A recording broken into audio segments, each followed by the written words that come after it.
Same means 2024 ahi jo eta question.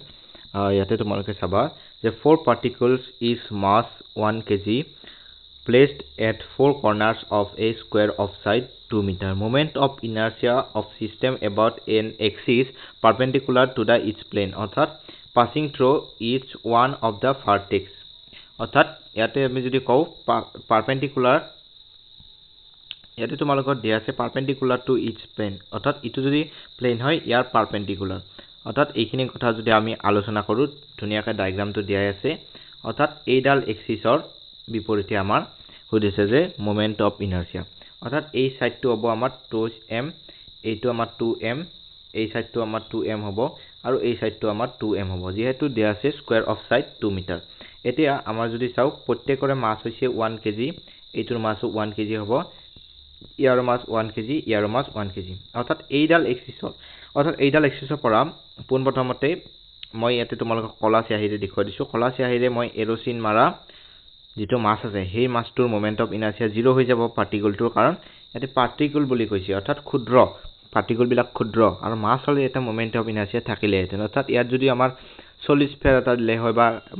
বেলেগ আমাৰ কিবা কিবি দিলে হয় তেতিয়া আমাৰ এতে এটা ক্যালকুলেট কৰিব পৰা আমাৰ স্থল আছিল কিন্তু ইয়াত আমাৰ দিছে 4 পাৰ্টিকল বুলি দিছে গতিকে এই ক্ষেত্ৰত আমি যদি চাও পাৰ্টিকলৰ ক্ষেত্ৰত আমাৰ ইটো নাহে গতিকে মোমেন্ট অফ ইনাৰ্সিয়াটো এই মাসটোৰ হপিকে আমাৰ 0 হৈ যাব গতিকে আমাৰ এই মাসটো তোমালোকক মই হাইলাইট কৰি দেখুৱাই দিছো অলপ যে এই মাসটো আৰু এই মাসটো 2 মিটাৰ দূৰত আছে কিন্তু এই মাসটো তোমালোকক মই হেউজিয়াৰে হাইলাইট কৰি দিয়া মাসটো তোমালোকৰ কিন্তু 2 মিটাৰ দূৰত নাই অৰ্থাৎ এইটো আমি যদি বুজিবলৈ যাও এই ডিসটেন্সটো হ'ব আমাৰ যেটো স্কয়াৰ পেটৰ আমাৰ কৰ্ণৰডাল হ'ব 2√2 মিটাৰ দূৰত আছে গতিকে আমি 0 প্লাস লিখিম 2 ইনটু অৰ্থাৎ দুটা মাস সেম আইডেন্টিক্যাল অৰ্থাৎ 1 ইনটু 2 স্কয়াৰ অৰ্থাৎ দুটা মাস সমান দূৰত্বত আছে গতিকে এনেকৈ লিখিলে হ'ব প্লাস তোমালোকৰ এটা লিখিব লাগে 1 কেজি 1 ইনটু mr স্কয়াৰ হলে এটো m টো লিখিলো r স্কয়াৰ হলে আমাৰ 2√2 হোল স্কয়াৰ হ'ব ওকে ক্লিয়াৰ এতিয়া আমি যদি চাও এইখিনি আমাৰ ক্যালকুলেট কৰো ওপৰত থাকলে 4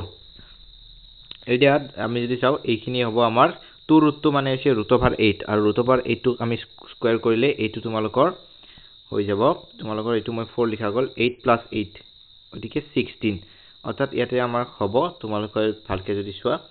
মই এটা লিখি দিছো 16 বহুত ইম্পৰ্টেন্ট কোৱেশ্চন ট্ৰাই কৰিছো মই লেভেল বেস্ট যাতে তোমালোকে 100% বুজি পোৱা ওকে থ্যাংক ইউ সো মাচ